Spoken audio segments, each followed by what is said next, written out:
இன்றைய வேத வசனம் ஏசாயா 53:5. நம்முடைய மீறுதல்களின் நிமித்தம் அவர் காயப்பட்டு, நம்முடைய அக்கிரமங்களின் நிமித்தம் அவர் நொறுக்கப்பட்டார். நமக்கு சமாதானத்தை உண்டு பண்ணும் ஆக்கினை அவர் மேல் வந்தது, அவருடைய தழும்புகளால் குணமாகிறோம். என் அன்பான சகோதர சகோதரிகளே, ஆண்டவருடைய வார்த்தை இன்று எங்களிடம் கடந்து வருகிறது.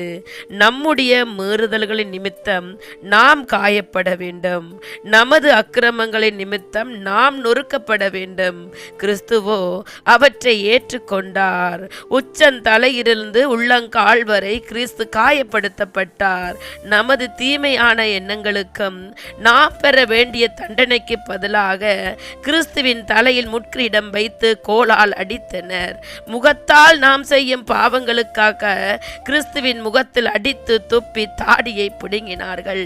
உடலில் சவுக்கடி, கைகளில் ஆணிகள், கால்களில் ஆணிகள், நெஞ்சில் ஈட்டி ஆகியவற்றையும் தியானியுங்கள். கைகளால் குற்றப்படுதல், எச்சியில் துப்புதல், தாடி மயிர் பிடுங்குப்படுதல், முள்கோல், சவுக்கு, ஆணி, ஈட்டி, அசட்டை பண்ணப்படுதல், புறக்கணிக்கப்படுதல், ஏளனம் செய்யப்படுதல், ஆடை களைக்கப்படுதல், கைவிடப்படுதல், இவற்றால் பாடுபட்ட கர்த்தருக்கு உம் இருதயத்தையும் உம் வாழ்க்கையையும் காணிக்கையாக ஒப்படைக்க மாட்டீரா? கிறிஸ்துவில் அன்பை தியானியுங்கள். அவர் எங்களுக்காக அடிக்கப்பட்டதை நினைவு கூறுங்கள். அவர் எங்களுக்காக அடிக்கப்பட்டார், எங்களுக்காக நொறுக்கப்பட்டார். எங்களின் அக்கிரமங்கள் நிமித்தம், எங்கள் பாவங்களின் நிமித்தம் அவர் இவ்வளவாக தண்டிக்கப்பட்டார். கிறிஸ்துவின் தழும்புகளால் நமக்கு சரீர சுகம் உண்டு. இதை விசுவாசித்து சரீர சுகத்தை பெற்றுக் கொள்ளுங்கள்.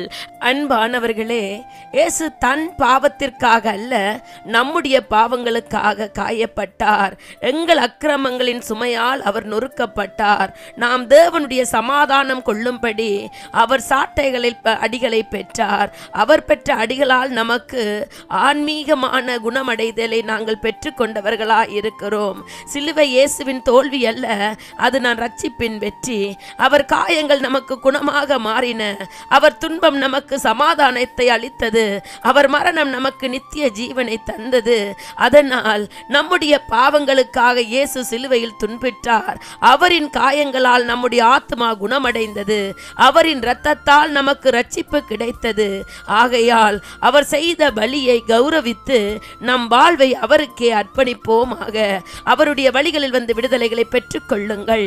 அல்லேலூயா.